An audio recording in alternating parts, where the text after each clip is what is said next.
Hello everyone, मैं दीप चैटर्जी स्वागत करता हूं आप सभी को आपके प्यारे यूट्यूब चैनल चैटर्जीज एजुकेशन में।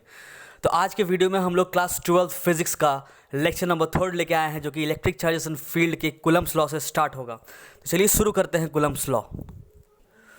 तो कूलम्ब्स लॉ में ये जो कूलम्ब्स लॉ है, ये चीज़ जो है, ये कूलम्ब्स लॉ ये पूरा है बस पॉइंट चार्ज में, मतलब ये वैलिड है बस किसके लिए, पॉइंट चार्ज के लिए। तो सब लोग समझते हैं कि इस पॉइंट चार्ज का कॉन्सेप्ट क्या है। मतलब अगर आपके पास दो चार्जेस रखा हुआ है तो वो पॉइंट चार्ज होना चाहिए। अब इस पॉइंट चार्ज का मतलब क्या है, मान लीजिए यहाँ पे एक प्लस क्यू चार्ज है, यहाँ पे एक माइनस क्यू चार्ज है, और इस दोनों के बीच का डिस्टेंस है मान लीजिए डी, और इसका साइज है मान लीजिए कुछ, इसका रेडियस है आर, इस चार्ज का रेडियस है आर, या फिर डायरेक्टली हम लोग साइज बोलते हैं। तो साइज जो है इस चार्ज का और इस चार्ज का जो साइज है, ये size much much much smaller होना चाहिए, बहुत ज़्यादा स्मॉल होना चाहिए। किससे? डिस्टेंस से। मतलब अगर पॉइंट चार्ज का साइज डिस्टेंस, दोनों चार्ज के रखे हुए जो बीच का डिस्टेंस है, स्पेस है, उससे बहुत ही ज़्यादा छोटा हुआ, तब इसको हम लोग क्या बोलेंगे? Point charge. पॉइंट चार्ज का मतलब ये नहीं कि छोटा ही होना चाहिए, बड़ा चार्ज भी हो सकता है, पर अगर उसका डिस्टेंस मान लीजिए जैसे कि अर्थ है, और अर्थ से कुछ और, जैसे समझ लीजिए नेपच्यून। अर्थ भी एक मान लीजिए चार्ज बॉडी है, और नेपच्यून भी एक चार्ज बॉडी है, और दोनों के बीच में डिस्टेंस बहुत ज़्यादा है। जो अर्थ का साइज है वो बहुत ज़्यादा अगर छोटा है, इन केस अगर बहुत ज़्यादा छोटा है डिस्टेंस बिटवीन दीज टू के, तब अर्थ को भी माना जाएगा एक पॉइंट चार्ज की तरह, क्योंकि size of that charge particle should be much smaller, much smaller than what, the distance between that two charged particles. उसको बोलते हैं पॉइंट चार्ज। पॉइंट चार्ज का कॉन्सेप्ट यही है।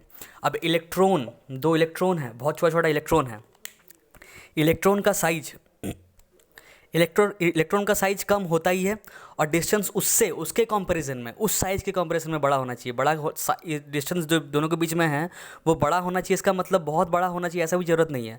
अगर साइज छोटा है तो उसी के कंपैरिजन में बड़ा होना चाहिए डिस्टेंस बिटवीन देम। समझ में आ रहा है? कंपेरेबल चीज़ें हैं ये सब। मतलब कहीं कुछ भी हो, द चार्जेस का, चार्ज्ड पार्टिकल्स का साइज जो होगा वो अनकम्पेरेबल, मतलब कंपेरेबल नहीं होना चाहिए इस डिस्टेंस से, तभी उसको क्या बोलेंगे? पॉइंट चार्ज बोलेंगे। तो पहले सबसे पहले हम लोग को समझना होगा पॉइंट चार्ज, जो कि हम लोग समझ चुके हैं। आप लोग इसको नोट डाउन करते चलिएगा पॉज करके। और दूसरा चीज़ जो कूलम्ब्स लॉ कहता है, कि जिसको हम लोग को याद रखना होगा इस लॉ को समझने के लिए, वो है जो दोनों चार्ज के बीच में फोर्स होता है, दोनों चार्ज के बीच में जो फोर्स होता है वो line joining the two charges में होता है। फोर्स जो होता है वो एक्ट करता है। एक्ट्स कहाँ करता है? That line joining the two charges, line joining the two charges.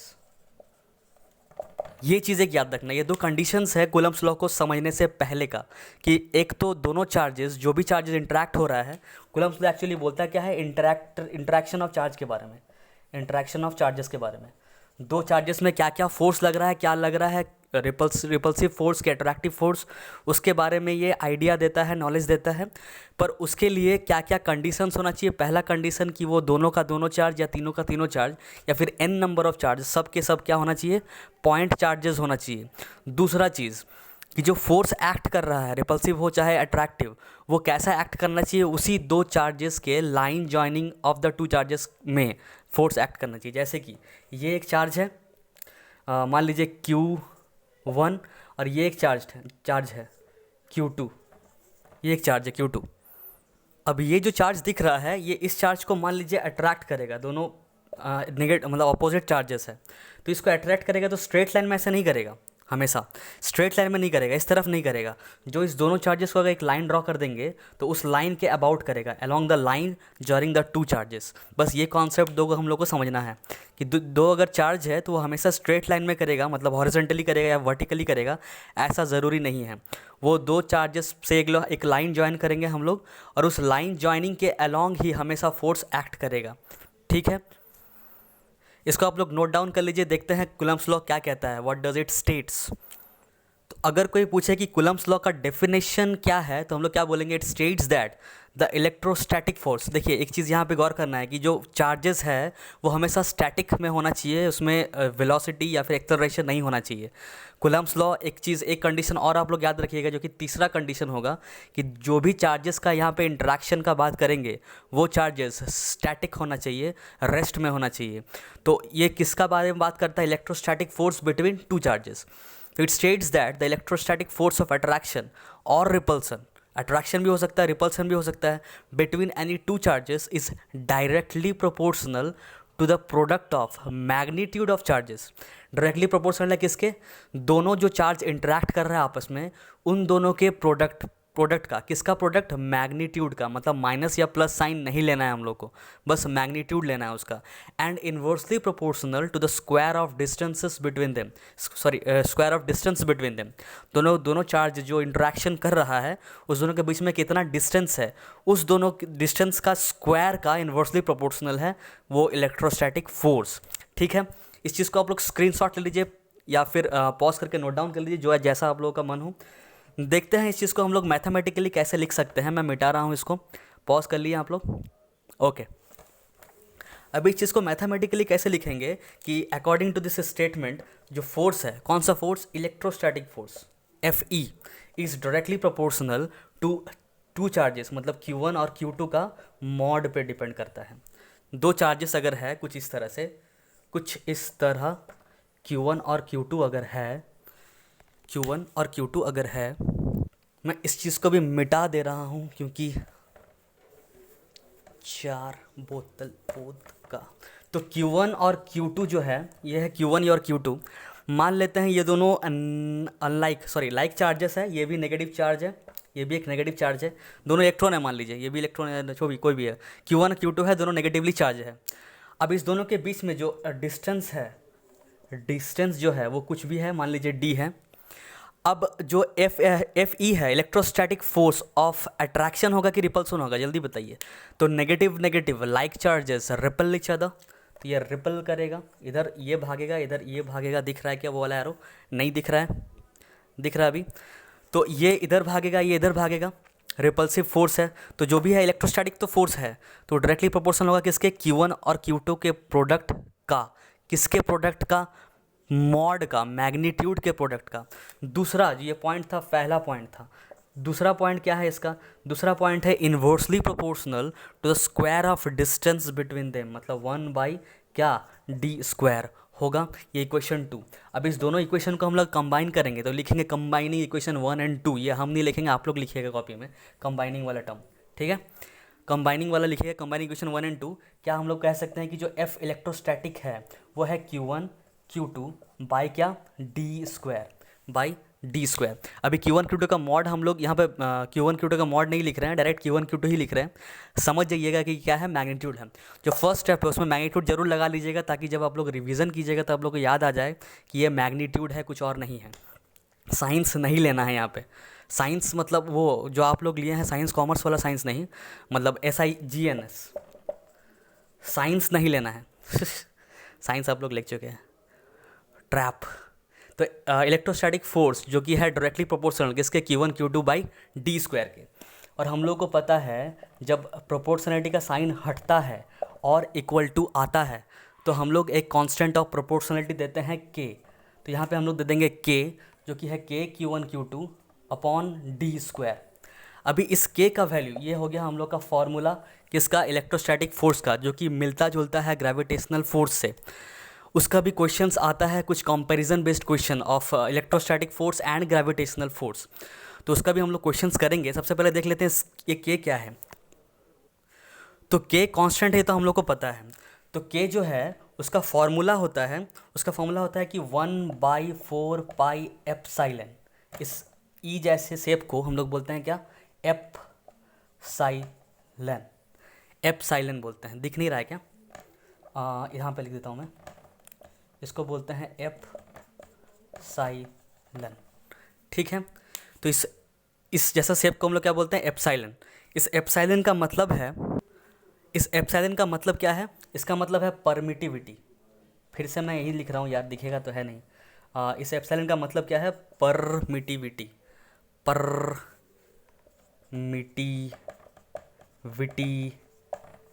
Permittivity. अब परमिटिविटी क्या होता है इसको हम लोग आगे डिस्कस करते हैं।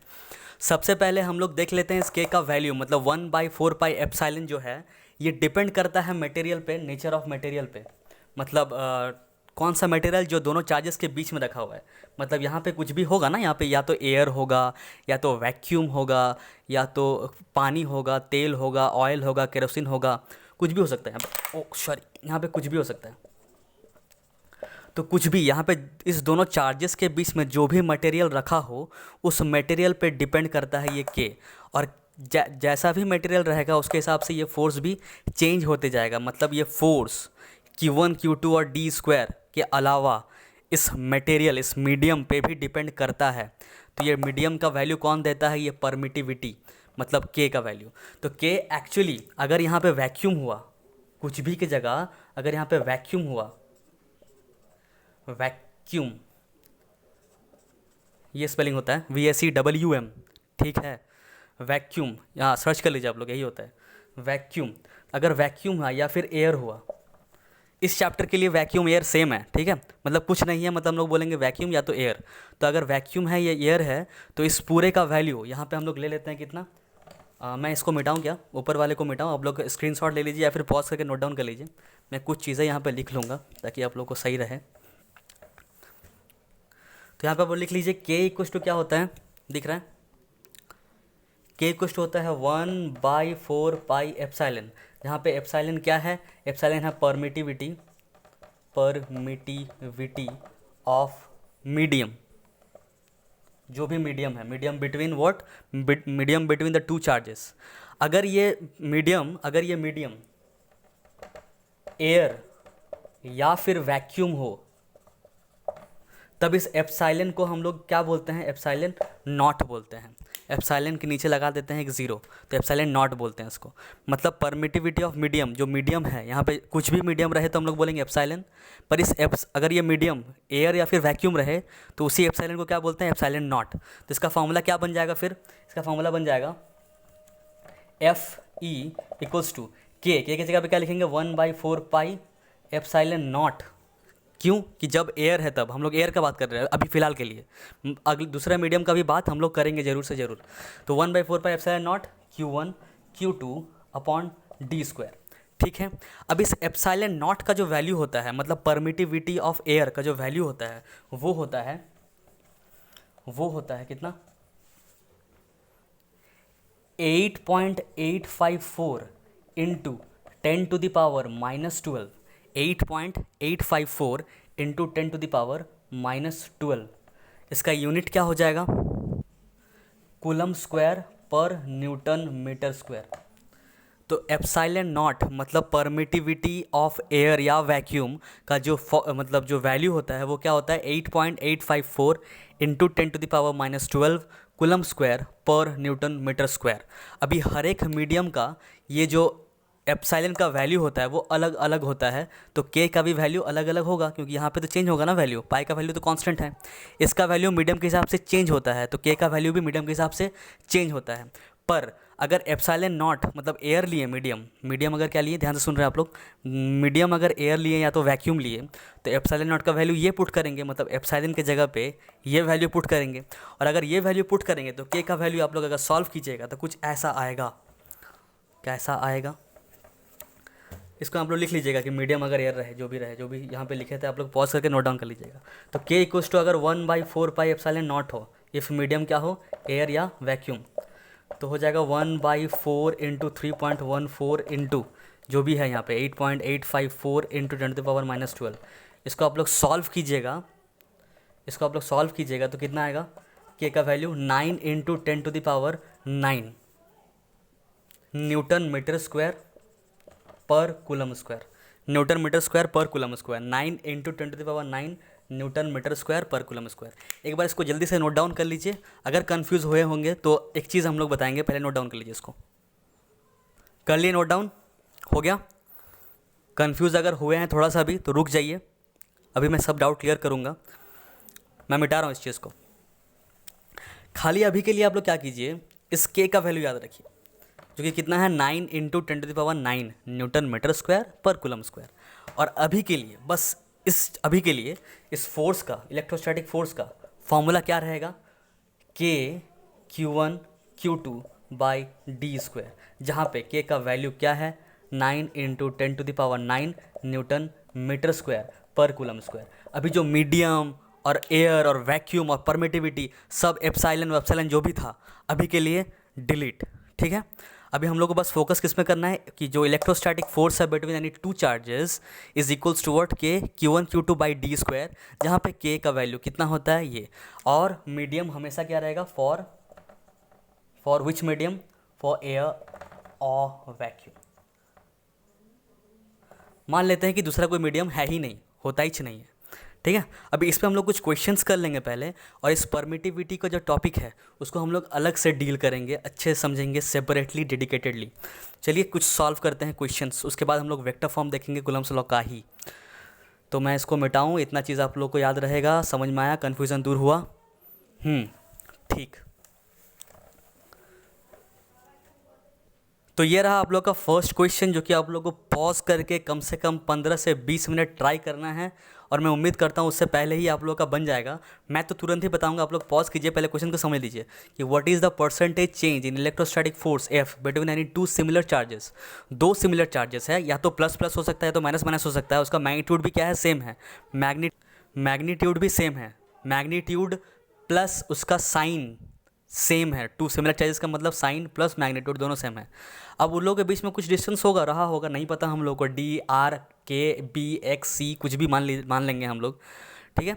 If the distance between them is doubled, अगर उस दोनों के बीच में जो भी डिस्टेंस था पहले, जब उसका force between this two charges क्या था, एफ था, अगर उस डिस्टेंस को हम लोग डबल कर देंगे तो फोर्स में कितना चेंज आएगा, कितना परसेंटेज चेंज आएगा, ये निकालना है। चलिए वीडियो को पॉज कीजिए, उसको ट्राई कीजिए जल्दी से, और कमेंट कीजिए नीचे सेक्शन में जाके, और देखिए मैच कर रहा है कि नहीं 10 मिनट के बाद। पहले कमेंट कीजिएगा, फिर वीडियो को फिर से दोबारा प्ले कीजिएगा। So pause. तो मैं उम्मीद करता हूँ आप लोग सबका बन गया होगा। चलिए देख लेते हैं, फिर भी जिसका नहीं बना है वो लोग देख लीजिए। तो पहले कुछ फोर्स था इन दोनों के बीच में, क्या था, के Q1 Q2 by D square, ये इक्वेशन 1। बाद में जब चेंज हुआ तो एफ डैश लिख लेते हैं उसको, एफ डैश लिखेंगे, पर के Q1 और Q2 सब सेम रहेगा, क्योंकि चार्जेस चेंज नहीं किया जा रहा है, बस डिस्टेंस बिटवीन देम को डबल किया जा रहा है। मतलब ये डी क्या बन जाएगा, 2D बन जाएगा। मतलब जो डी डैश होगा, नया वाला D dash, distance between them, वो हो जाएगा 2 times of the initial one, that is 2D। इसको सॉल्व करते हैं, के equals to Q1 Q2 by 2D का होल स्क्वायर, बाई 2D का होल स्क्वायर। अब इसको आप लोग सॉल्व कर दीजिए, कितना आएगा देख लेते हैं, के Q1 Q2 by 4D square. समझ में आ गया इतना कैसे हुआ, 2D का होल स्क्वायर, डी के जगह पर हम लोग पुट कर दिए 2D का होल स्क्वायर, तो हो जाएगा 4D का स्क्वायर, ये इक्वेशन 2। इतना हो गया क्या। अभी क्या करना है, दोनों को कंपेयर करने के लिए, जब भी कंपैरिजन का क्वेश्चन आएगा, रेशियो या फिर कितना टाइम्स हुआ या फिर परसेंटेज चेंज कितना हुआ, ऐसा कुछ भी क्वेश्चन आए, दोनों को हमेशा क्या कीजिए, रेशियो निकालिए या फिर डिवाइड कर दीजिए। तो इक्वेशन 1 को और इक्वेशन 2 को, मतलब एफ बाई एफ डैश या तो एफ डैश बाई एफ, जो भी आपका मन करे वो निकाल लेंगे हम लोग, रेशियो निकालेंगे। या तो कर लीजिए डिवाइडिंग इक्वेशन 1 बाई इक्वेशन 2, या फिर डिवाइडिंग इक्वेशन 2 बाई इक्वेशन 1, जो आप लोग का मर्जी हो। तो हम लोग कर लेते हैं F dash by F, F dash by F मतलब 2 डिवाइडेड बाई 1 कर लेंगे, 2 को डिवाइड कर देंगे 1 से। चलिए देखते हैं क्या आएगा। इस चीज़ को आप लोग नोट डाउन कर लीजिए, देखिए कितना आ रहा है। मैं क्वेश्चन को मिटा दूँ क्या, ओके मैं क्वेश्चन को मिटा दे रहा हूँ। तो हो जाएगा F dash by F, F dash by F equals to, F dash by F equals to, F dash कितना आया था, के Q1 Q2 by 4D square. तो लिख देते हैं यहाँ पे, के Q1 Q2 by 4D square divided by, ये मेन डिवीज़न वाला है, f, जो कि f कितना है, के Q1 Q2 by D square, के Q1 Q2 by D square. तो यहाँ से के Q1 Q2 cancel, D square cancel, इधर क्या बचा, 1/4 बाई 1/1, ऐसा कुछ है, समझिए चीज़ को, 1/4 बाई 1/1। जिसको एकदम दिक्कत है मैथ सॉल्व करने उन लोग के लिए है। तो 1/4 को पहले हम लोग लिख लेंगे, और पूरा ऐसे जाएगा, मतलब इस तरह से जाएगा तो वो रह जाएगा, कुछ ऐसे ही रहेगा, 1/4 ही रहेगा। मतलब एफ डैश बाई एफ कितना हो गया, 1/4, 1/4 लिख दिए पहले, और 1/1 जाके इस तरह से पलट के जाता है, तो 1/1 कुछ भी फ़र्क नहीं पड़ेगा, वही रह जाएगा। अभी इसको देखिए क्या आ रहा है कि f'/f कितना आ गया 1/4। मतलब पहले फोर्स कितना था, 4 था, अभी फोर्स कितना हो चुका है, डबल जैसे ही कर दिए डिस्टेंस तो फोर्स घट के कितना हो गया 1, मतलब 4:1 हो गया है। पहले था 4 के रेशियो में, अभी है 1 के रेशियो में। तो कितना रेशियो घट गया है, परसेंटेज डिक्रीज़ कितना हो गया है, परसेंटेज डिक्रीज़ कितना हो गया है, कितना हो गया है, तो 4:-1 दैट इज़ 3। तो परसेंटेज कैसे निकालते हैं हम लोग कि कितना घटा, तो कितना घटा, कितना घटा, 3 घटा है। किससे घटा उसको नीचे रखते हैं। परसेंटेज निकालने के लिए जो डिक्रीज़ हो रहा है या फिर इंक्रीज़ हो रहा है, कितना हो रहा है वो ऊपर, किससे हो रहा है, किससे कंपैरिजन हो रहा है, तो पहले वाले से कंपैरिजन हो रहा है, तो 4 से कंपैरिजन हो रहा है, और इनटू क्या कर देंगे 100। बस इतना ही करते हैं। 425 100, 25 × 3 कितना आएगा 75%। तो दिस इज़ आवर आंसर। मतलब अगर अगर क्या कर रहे हैं, डिक्रीज़ कर दें या सॉरी डबल कर दे रहे हैं दोनों के बीच का डिस्टेंस को, तो जो फोर्स में इफेक्ट हो रहा है कितना परसेंट चेंज हो रहा है, वो 75% चेंज हो रहा है। चेंज में क्या, इंक्रीज़ के डिक्रीज़, तो डिक्रीज़ हो रहा है। समझ में आ गया, नोट डाउन कर लीजिए इसको। अच्छा, एक चीज़ और देखने लायक है यहाँ पे कि जो f' है, f' जो है यहाँ से देखिए कि जो f' है वो f/4 है, ये दिख रहा है क्या। और जो डिस्टेंस था उसको हम लोग क्या किए थे, d' क्या किए थे 2 × d किए थे। मतलब डिस्टेंस को अगर डबल किए, डिस्टेंस को क्या किए डबल किए, तो फोर्स क्या हो गया 1/4। तो इससे एक पैटर्न पता चल गया हम लोग को कि डिस्टेंस को अगर डबल करेंगे तो फोर्स हो रहा है 1/4। अगर डिस्टेंस को हाफ करते, डिस्टेंस को अगर हाफ कर देते तो फोर्स क्या होता, फोर्स क्या होता 4 टाइम्स हो जाता। मतलब उल्टा में डबल, डबल किए तो ये नीचे में डबल ना होके, मतलब डबल हाफ ना होके 1/4 हो गया। समझ में आ गया क्या।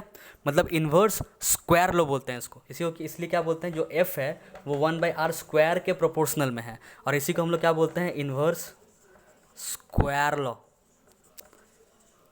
सुना सुना लग रहा है ये। Inverse square law gravitational force भी है और ये भी है, ये दोनों का सिमिलैरिटी है। अगर क्वेश्चन आए कि what is the similarities between electrostatic force and gravitational force, तो हम लोग कह सकते हैं कि both are inverse square law. और सिमिलैरिटी में क्या बोल सकते हैं, सिमिलैरिटी में और बोल सकते हैं कि both the forces, electrostatic force और ग्रेविटेशनल फोर्स, दोनों एक्ट करता है द लाइन द टू, जिसका बात कर रहे हैं बडीज़ का या फिर चार्जेस का, दोनों एक्ट करता है एक line joining the two charges या फिर line joining the two buddies. ठीक है, दूसरा चीज़ हम लोग सिमिलैरिटी में बोल सकते हैं क्या, बस और क्या ही बोल सकते हैं। और डिफरेंसेस में बोल सकते हैं कि एक डिफरेंसेस है इलेक्ट्रोस्टैटिक फोर्स में कि इसमें अट्रैक्शन भी होता है, रिपल्सन भी होता है। ग्रेविटेशनल फोर्स में बस और बस अट्रैक्शन होता है, रिपल्सन का कोई चांस नहीं है। और बोल सकते हैं क्या कि जो इलेक्ट्रोस्टैटिक फोर्स है वो दोनों चार्ज के बीच के मीडियम पे डिपेंड करता है, पर ग्रेविटेशनल फोर्स डिपेंड नहीं करता है। तो ये है डिफरेंस। और डिफरेंस नहीं है, बस इतना ही है। आप लोग इस चीज़ को भी ध्यान में रखिएगा, लिखने की ज़रूरत नहीं है ये सब चीज़, क्योंकि ये सब चीज़ आप लोग खुद से भी या सोच के बता सकते हैं। तो चलिए देख लेते हैं हम लोग इसका ग्राफ देख लेते हैं। f और प्रोपोर्शनल r² जो है इसका ग्राफ किस तरह से बनेगा। तो 1/r² का ग्राफ है, मतलब एक बढ़ेगा, ये मान लीजिए यहाँ पे ये r है इस जगह पे एक्स एक्सिस पे, और यहाँ पे फोर्स है। अच्छा, इसमें ये r जो है इंडिपेंडेंट क्वांटिटी है, इस पर डिपेंड कर रहा है, इस पर निर्भर हो रहा है ये f, इसलिए ये इंडिपेंडेंट है, इसलिए इसे एक्स एक्सिस में, इसको वाई एक्सिस में। इतना तो पता ही होगा आप लोगों को कि एक्स एक्सिस में इंडिपेंडेंट क्वांटिटीज़ जो भी, छोड़ी हटाइए। तो यहाँ पे r है, यहाँ पे f है, तो r सेपरेशन है, क्या है सेपरेशन, दूरियाँ, ये दूरियाँ। तो ये दूरियाँ जो है जैसे जैसे हम लोग बढ़ाएंगे दोनों के बीच में फोर्स क्या होते जाएगा, जैसे जैसे दूरियाँ बढ़ाएंगे आपस का अट्रैक्शन घटते जाएगा, है कि नहीं। जैसे जैसे दूरियाँ बढ़ाएंगे तो क्या होगा, फोर्स घटते जाएगा। और कैसे घटेगा, स्क्वायर में घटेगा। स्क्वायर में घटेगा तो स्ट्रेट लाइन तो होगा नहीं, इस तरह से कर्व बनेगा पैराबोला टाइप का। ठीक है, तो हो गया यही हम लोग का graph between what, f versus r का, f वर्सेस r का, क्योंकि f जो है वो 1/r² है, इसलिए कर्व बना, नहीं तो क्या बनता, स्ट्रेट लाइन बनता। और जैसे जैसे देख सकते हैं आप लोग, कुछ ऐसा बनाइए, जैसे जैसे r को बढ़ा रहे हैं यहाँ पे आर, जब आर यहाँ पे है, इस जगह पे आर है, तो फोर्स कुछ यहाँ पे है, इस जगह पे। आर को और बढ़ाएं, फोर्स यहाँ पे आ गया, घट गया, नीचे आ गया, वाई एक्सिस नीचे आ रहा है। एक्स एक्सिस में और बढ़ रहे हैं तो ये और घट गया, और ज़्यादा ज़्यादा घट रहा है, बहुत ज़्यादा ज़्यादा घट रहा है। यहाँ पे आ गए हैं तो फोर्स और घट गया। इस तरह से ये घटते जाएगा और एकदम ये स्ट्रेट लाइन मतलब इन्फिनिटी को जगह छुएगा, कभी छुएगा नहीं, क्योंकि आर स्क्वायर इसको ज़ीरो करेंगे तो ये इन्फिनाइट हो जाएगा, इसको टच नहीं करेगा, ज़ीरो नहीं होगा कभी। समझ में आएगा ये बात? रुक जाइए। आर को अगर बढ़ाते चलेंगे हम लोग तो फोर्स बहुत ज़्यादा घट जाएगा, पर कितना बढ़ाएंगे, बढ़ाने की कोई सीमा नहीं है, तो इसलिए भी ये कहीं टच नहीं होगा। दूसरा चीज़, जब इसको ज़ीरो करेंगे, आर को जब ज़ीरो करेंगे तो फोर्स क्या हो जाएगा, इन्फिनाइट, मतलब ये भी जो लाइन है ये भी क्या हो जाएगा, कभी टच नहीं करेगा, मतलब दोनों लाइन कहीं टच नहीं करेगा। ठीक है, ये हमेशा चलते रहेगा अनंत तक, ना ये लाइन, ना ये ग्राफ एक्स एक्सिस को टच करेगा, ना वाई एक्सिस को टच करेगा। तो दिस इज़ द ग्राफ, ये टॉपिक बना लीजिए आप लोग कि graph between F versus x. ठीक है, बढ़ते हैं हम लोग vector form of Coulomb's law की तरफ। उधर है, उधर नहीं, इधर देखिए। तो ये रहा हम लोग का vector form of Coulomb's law, मतलब ये रहा टॉपिक। अगर आप लोग वेक्टर अच्छे से नहीं पढ़े हैं तो मैं नीचे लिंक दे दूंगा वेक्टर का। क्लास 11 में अगर आप लोग इधर उधर किए हैं, थोड़ा सा भटक गए होंगे, तो हम लोग सॉरी, तो vector form of Coulomb's law में जो वेक्टर का हम लोग का बहुत ज़्यादा काम है, तो उसका लिंक नीचे दिया हुआ वेक्टर का। आप लोग प्लीज़ वेक्टर जाके एक बार देख लीजिए। और वेक्टर का क्या देखना है एक्चुअली, वेक्टर का क्या देखना है, पूरा ही देखना है यार, पूरा ही एक बार आप लोग रिवीजन मार लीजिएगा, नहीं तो बुक से, कोई भी बुक है आप लोगों के पास, रिवीजन फुल मार के इस टॉपिक पे आइए ताकि ज़्यादा अच्छे से समझ में आए। और अगर आपको आता है तब वेल एंड गुड, सही है, चलिए देखते हैं। तो अगर Q1 और Q2 दो चार्जेस है, दो चार्जेस है Q1 और Q2, दोनों मान लीजिए नेगेटिव है, इलेक्ट्रॉन टाइप का, दोनों में रिपल्सन होगा, इसमें भी रिपल्शन, रिपल्शन होगा। और ये दोनों के बीच में जो सेंटर टू सेंटर डिस्टेंस है वो हम लोग का वही अपना डी है। दीप चैटर्जी, स्वागत करता हूँ आप सभी को, सॉरी डी है। तो यहाँ पे जो डी है इसका हम लोग मॉड लेंगे, हमेशा मॉड लेंगे। अभी देखिए कि यहाँ पे जो फोर्स होगा, यहाँ पे जो फोर्स होगा, इस फोर्स का नाम क्या होगा कि फोर्स ऑन वन, वन पे लगने वाला फोर्स किसके वजह से, टू के वजह से। वेक्टर में force vector on one due to two, तो उस हिसाब से इधर क्या होगा, force on two due to one, two one. ठीक है, इतना समझ में आ गया। अच्छा, अभी पोजीशन वेक्टर लिखेंगे हम लोग इस चीज़ का, डिस्प्लेसमेंट वेक्टर जिसको बोलते हैं, पोजीशन वेक्टर या फिर डिस्प्लेसमेंट वेक्टर। तो जब इस तरफ से हम लोग इस तरफ देखेंगे, मतलब अगर हम यहाँ पे बैठ जाएंगे और उस तरफ देखेंगे तो हम लोग का पोजीशन वेक्टर क्या हो जाएगा, तो final minus initial, final minus initial, तो क्या होगा, तो पोजीशन वेक्टर जब यहाँ से देखेंगे तो ये फाइनल डिस्प्लेसमेंट, ये इनिशियल डिस्प्लेसमेंट, तो यहाँ से ये d2 होगा, ये d1 होगा, तो क्या हो जाएगा, final minus initial, d2 vector minus d1 vector. अब इस आदमी को उठा के बोलेंगे भाई तू उधर जाके बैठ, इधर जाके बैठ और इधर से देख इसको, तब पोजीशन वेक्टर बता क्या होगा। तो बोलेगा अरे d2 माइनस d1 नहीं है, अभी क्या है, d1 माइनस d2 है। तो इसका गलती नहीं है, इसको बैठाएं अलग जगह पे हैं, तो इसलिए बोल रहा है कि final minus initial, final d1 initial d2, और इधर बैठाए थे तो क्या बोला था, final minus initial d2 minus d1। ठीक है, इतना बात समझ में आ गया। चलिए, तो ये जो d2 माइनस d1 है इसका डायरेक्शन क्या होगा, ये फ्रॉम हेयर टू हेयर, मतलब इस तरफ से इस तरफ ऐसे जाएगा, और लिखेगा कैसे, d2 माइनस d1। और जब इस तरफ से देखेगा तो इस तरफ देखेगा, ऐसे देखेगा, मतलब वेक्टर का साइन डायरेक्शन किधर होगा, इस तरफ। समझ में आ रहा है, तो d1 माइनस d2। मतलब इस फोर्स को जब हम लोग लिखेंगे ध्यान से, जब इस फोर्स को लिखेंगे तो इस तरफ का डायरेक्शन लिखेंगे, इस तरफ का यूनिट वेक्टर, सॉरी मतलब इस तरफ का पोजीशन वेक्टर लिखेंगे जो कि है d1 माइनस d2। और जब इस फोर्स को लिखेंगे तो इस तरफ वाला पोजीशन वेक्टर को लिखेंगे जो कि है d2 माइनस d1। है कि नहीं है, क्योंकि जब इस तरफ आदमी बैठ रहा था तो इसका पोजीशन वेक्टर उस तरफ था और इसका वैल्यू कितना था, d2 vector minus d1 vector. जब आदमी यहाँ से देख रहा था तो पोजीशन वेक्टर इस तरफ डायरेक्शन था और उसका वैल्यू क्या था, d1 vector minus d2 vector. मतलब जब f1 माइनस f2 लिखेंगे तो यहाँ पे k q1 q2 by R D square तो लिखेंगे, मतलब d मॉड का स्क्वायर, जो कि मॉड हम लोग बार बार नहीं लिखेंगे, बार बार इस मैग्नीट्यूड को नहीं लिखेंगे। ठीक है, इसको मिटा दीजिए। अब मन है तो लिख भी सकते हैं, ऐसा बात नहीं कि नहीं लिखना है यार, आप लोग सीरियसली मत लीजिए किसी भी चीज़ को। अच्छा, इस चीज़ को लिख लिया F12 equals to KQ1 Q2 by D square. अब यहाँ पे डायरेक्शन लिखना पड़ेगा। अब डायरेक्शन कौन देता है, तो क्लास 11th में वेक्टर में हम लोग पढ़े थे कि डायरेक्शन के लिए काम आता है यूनिट वेक्टर का। मतलब यहाँ पे हम लोग लिखेंगे क्या, यूनिट वेक्टर। अब यूनिट वेक्टर इस डायरेक्शन में कौन है, तो इसी चीज़ का यूनिट वेक्टर, मतलब इसको हटाइए और लिखिए d1 माइनस d2 का यूनिट वेक्टर। अब d1 माइनस d2 का यूनिट वेक्टर लिखना होगा तो ऊपर क्या लगा देंगे, कैप लगा देंगे। याद है ये सब कुछ? वेक्टर याद नहीं है तो समझ में कम आएगा, उसके लिए मैं कुछ नहीं कर सकता। आप लोग वेक्टर का वीडियोस देखिए या फिर वेक्टर का पिछले साल का नोट्स जहाँ पे भी आप लोग पढ़े थे वहाँ का नोट्स देखिए या तो बुक देखिए। तो यहाँ पे लिखते हैं हम लोग यूनिट वेक्टर जो कि है d1 माइनस d2, जो भी वेक्टर था इस डायरेक्शन का उसका यूनिट वेक्टर। ठीक है, उसके बाद अगर F21 लिखना होता, F21 वेक्टर, तो सेम चीज़ करते KQ1, दिख रहा है? नहीं दिख रहा है।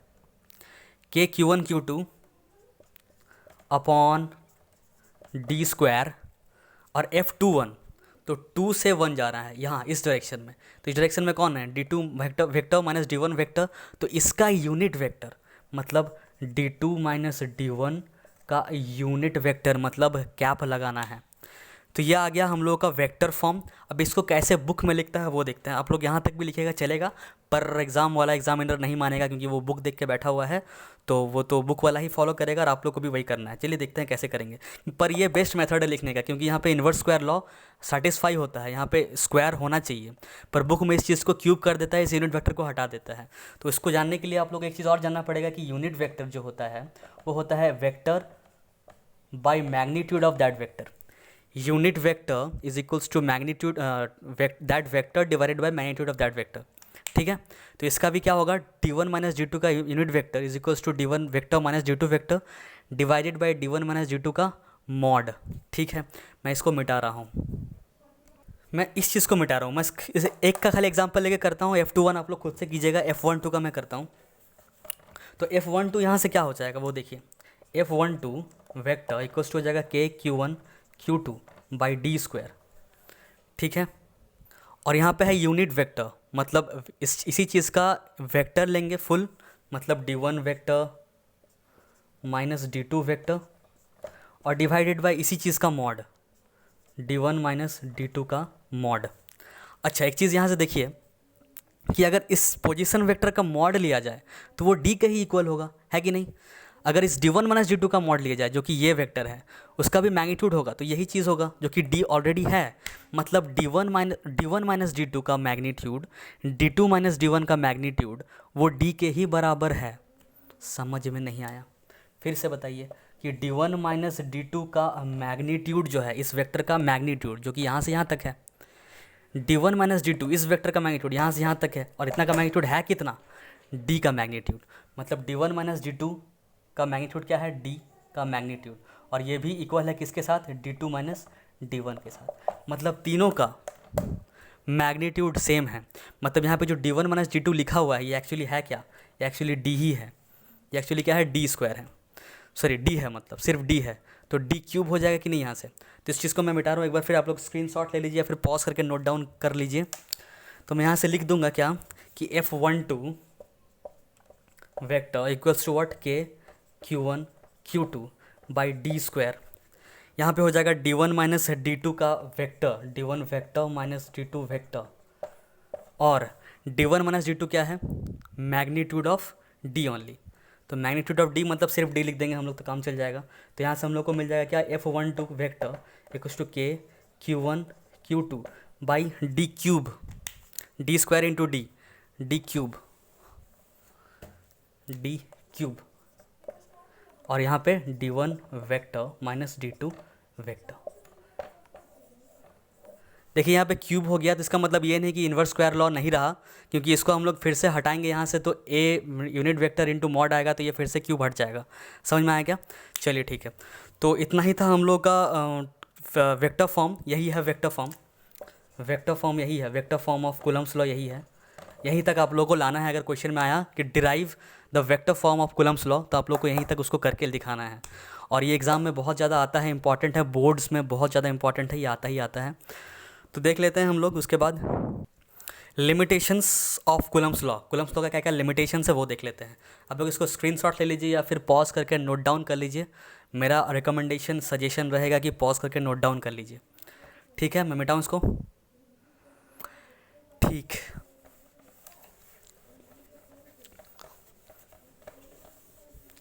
अभी हम लोग देख लेंगे क्या लिमिटेशंस ऑफ कूलम्स लॉ। तो लिमिटेशंस स्टार्ट करने से पहले ही हम लोग ख़त्म कर चुके थे क्या क्या। तो दो चीज़ आप लोग सजा के लिख लीजिएगा कि एक पॉइंट चार्ज होना चाहिए, पॉइंट चार्ज के अलावा अगर कुछ डिस्ट्रीब्यूटेड चार्ज है या फिर एक्सटेंडेड चार्ज है तो उसके लिए वैलिड नहीं है। Not valid for what, not valid for distributed charge. क्या होता है डिस्ट्रीब्यूटेड चार्ज, जानने के लिए देखिए अगला episodes. Not valid for distributed charges and extended charges.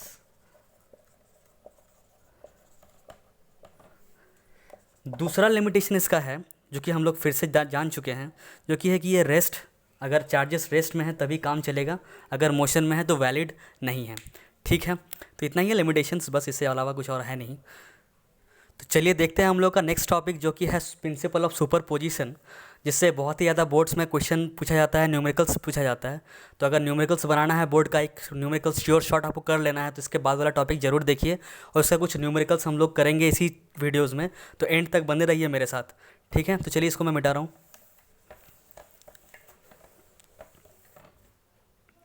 तो हम लोग का नेक्स्ट टॉपिक है superposition principle of electrostatic force.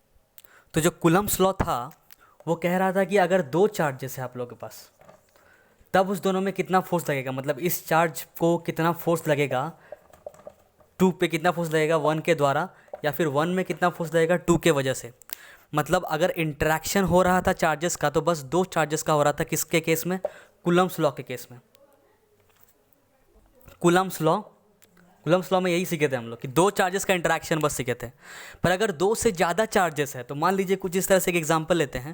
मतलब कूलम्स लॉ हम लोग को क्या बताया ना, हम लोग को बताया बस दो चार्जेस का इंटरेक्शन जब होगा तब एक चार्ज पे कितना फोर्स लगेगा दूसरे चार्ज के वजह से, उसके बारे में हम लोग कूलम्स लॉ में डिस्कस किए थे। पर अगर इसी चार्ज में एक और चार्ज रहे Q3, एक और चार्ज रहे Q4, और इस पर सब फोर्स लगाए, तब इस पर कितना फोर्स लगेगा सब चार्जेस के द्वारा, वो डिस्कस हम लोग कूलम्स लॉ से नहीं कर सकते हैं। उसके लिए इंट्रोड्यूस हुआ है कौन सा, ये superposition principle of electrostatic force. ये क्या कहता है वो देख लेते हैं। तो अगर मान लीजिए आपके पास बहुत सारा चार्जेस है तो कुछ इस तरह से हम लोग लेते हैं कि Q1 एक चार्ज है प्लस चार्ज, Q2 एक प्लस चार्ज है, Q3 एक नेगेटिव चार्ज है। अगर ऐसा 3 चार्जेस है तो इस Q1 पे लगने वाला फोर्स, नेट फोर्स कितना होगा, अगर ऐसा कुछ सवाल है नेट फोर्स कितना होगा Q1 पे लगने वाला, तो Q1 पे दो चार्जेस फोर्स लगा रहा है, Q2 भी लगा रहा है, Q3 भी लगा रहा है। तो इसको तो हम लोग कूलम्स लॉ से सॉल्व नहीं कर सकते क्योंकि दो चार्जेस का बात नहीं हो रहा है। यहाँ पर इंट्रैक्शन जो हो रहा है मोर देन 2 चार्जेस का हो रहा है। यहाँ पे n नंबर ऑफ चार्जेस भी हो सकता है, हम लोग सुपरपोजिशन प्रिंसिपल से सॉल्व कर सकते हैं। तो जब Q1 और Q2 का इंट्रैक्शन होगा तो ये पॉजिटिव पॉजिटिव मतलब लाइक चार्जेस है तो रिपल करेगा, मतलब ये इस तरफ फोर्स लगाएगा कुछ इस तरह से, जो कि होगा F1 पे फोर्स लग रहा है 2 के द्वारा, डायरेक्शन क्या होगा इस तरफ। Q1 और Q3 में अट्रैक्शन होगा, मतलब Q3 इसको इस तरफ खींचेगा अपने तरफ। ठीक है, और इसको बोलेंगे कि F फोर्स लग रहा है 1 पे 3 के द्वारा, डायरेक्शन क्या होगा ये अट्रैक्शन टुवर्ड्स द Q3। अब इस दोनों का वेक्टर सम F13 और F12 का वेक्टर सम हम लोग निकाल लेंगे, जो भी निकलेगा वही होगा हम लोग का F नेट। ठीक है, मतलब कितना भी चार्जेस रहे, कोई एक चार्जेस पे अगर हम लोग एफ नेट निकालना चाहें तो सबका डायरेक्शन के हिसाब से हम लोग उसका F13, F12, F14 dot dot dot F1n निकाल लेंगे, और जितना फोर्सेस आया विथ उस चार्ज को छोड़ के, उसके अलावा जितना चार्जेस है उसके द्वारा इस चार्ज पे कितना फोर्स लग रहा है सबको हम लोग निकाल लेंगे, सबका वेक्टर सम कर लेंगे और जो आएगा वही हम लोग का नेट फोर्स होगा। ठीक, समझ में आया। अगर बहुत ज़्यादा चार्जेस है और सब अलग अलग डायरेक्शन में लग रहा है तो हम लोग पॉलीगॉन लॉ लगा लेंगे। सिर्फ 2 चार्जेस और इस तरह का है तो पैरेललोग्राम लॉ लगा सकते हैं या फिर ट्रायंगल लॉ लगा सकते हैं। तो ये सब फिर से हम लोग का क्या आया, वेक्टर का ही कॉन्सेप्ट आ रहा है, तो वेक्टर हम लोग को अच्छे से पता होना चाहिए इसके लिए।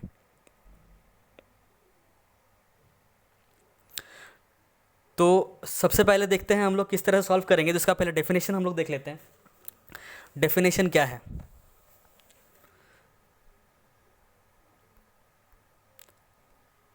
तो अगर डेफिनेशन पूछा जाए एग्ज़ाम में कि define superposition principle of electrostatic force, तो हम लोग क्या लिख देंगे, हम लिख देंगे जो अभी हम लोग कहे हैं, when a number of charges are interacting, number of charges more than 2, the total force on a given charge, कोई एक चार्ज में कितना टोटल फोर्स होगा, नेट फोर्स होगा, वो कैसे निकलेगा, is the vector sum of the individual forces exerted on the given charge by all the other charges. मतलब उस चार्ज पे, जिस चार्ज का बात हो रहा है, उस चार्ज पे लगने वाला फोर्स इज़ द वेक्टर सम, वो वेक्टर सम होगा बाकी चार्जेस के द्वारा, अदर चार्जेस के द्वारा फोर्स जो लगाया गया है उसके, मतलब उसके वेक्टर सम के। ठीक है, इस चीज़ को हम लोग एग्जांपल से समझते हैं। उससे पहले हम लोग एक चीज़ और ध्यान में रखेंगे, याद रखिएगा आप लोगों को लिखना नहीं है, बस याद रखना है कि अगर दो चार्जेस है, इस तरह से दो चार्जेस है Q1 और Q2, Q1 और Q2, और Q2 में कुछ फोर्स लग रहा है Q1 के द्वारा, Q2 में Q1 के द्वारा कुछ फोर्स लग रहा है। अब मान लीजिए कुछ तीसरा चार्ज आ रहा है दोनों के बीच में, थर्ड चार्ज आ रहा है Q3, तो Q2 और Q1 के बीच में जो फोर्स लग रहा था वो चेंज नहीं होगा, वो सेम रहेगा। मतलब किसी तीसरे या चौथे के आ जाने से किसी दो चार्जेस के बीच का जो फोर्स होगा ऑफ अट्रैक्शन और रिपल्सन, वो चेंज नहीं होगा। ठीक है, तो इस चीज़ को आप लोग नोट करके लिख ही लीजिए, क्या लिखिएगा इसको पहले नोट डाउन कीजिए। हो गया, ओके। नोट करके एक चीज़ लिख लीजिए कि the force between any two charges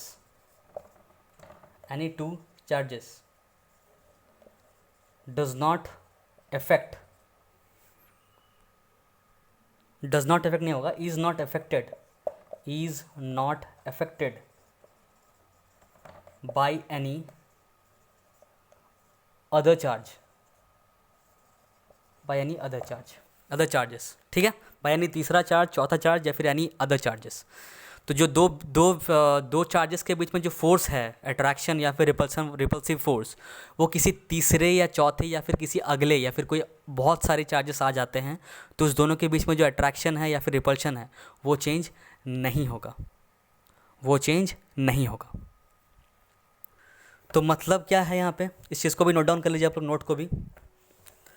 मतलब यहाँ पे कहना क्या चाह रहा है कि अगर कुछ Q है चार्ज, यहाँ पे Q चार्ज है, इस पर कुछ Q1 फोर्स लग रहा है, ये पॉजिटिव चार्ज है तो ये भी पॉजिटिव है, Q2 भी पॉजिटिव है, यहाँ पे Q3 है जो कि नेगेटिव है, और इस पर फोर्स लग रहा है, ये इस तरफ लगा रहा है F12 नहीं, इसको नॉट मान लेते हैं, तो 0 1, Q2 लगाएगा इस तरफ तो हो जाएगा F02, 0 पे लगने वाला फोर्स 2 के द्वारा, ये हो जाएगा क्या इधर, मतलब F03, क्योंकि ये अट्रैक्टिव होगा, अनलाइक चार्जेस है। तो यहाँ पे F01, F02, F03, तो F नेट, इस पे लगने वाला F नेट क्या होगा, वेक्टर सम होगा, vector sum of F02 plus F01 plus F03। ये है एक्चुअली सुपरपोजिशन प्रिंसिपल, और इस तरह से dot dot dot dot F0n तक भी हो सकता है, कुछ भी हो सकता है, F0n तक भी। तो आप लोग इसको नोट डाउन कर लीजिए, vector sum of all the forces, that's it. इससे रिलेटेड न्यूमेरिकल्स कुछ हम लोग देख लेते हैं, उससे पहले कुछ और न्यूमेरिकल्स हम लोग 2-3 न्यूमेरिकल्स और देख लेते हैं, और उसके बाद इस वीडियो को एंड करेंगे हम लोग। ठीक है, तो चलिए देख लेते हैं, इसको नोट डाउन कर लीजिए पहले। हो गया, ओके।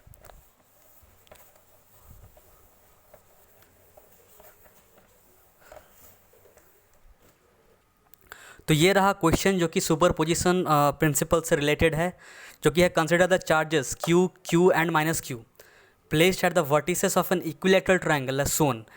इस इक्विलैटरल ट्रायंगल में A, B और C में Q चार्ज है, A में, B में भी Q चार्ज है, Q का मतलब +Q, और C में -Q चार्ज है। ये कि इक्विलैटरल ट्रायंगल है, तो कुछ हम लोग कंसिडर कर लिए A और A। Assume, what is the force on charge placed at point A में जो चार्ज है उस पर लगने वाला नेट फोर्स कितना है वो निकालना है। इसको पॉज करके आप लोग थोड़ा देर ट्राई कर लीजिए, उसके बाद हम लोग इसको सॉल्व करते हैं।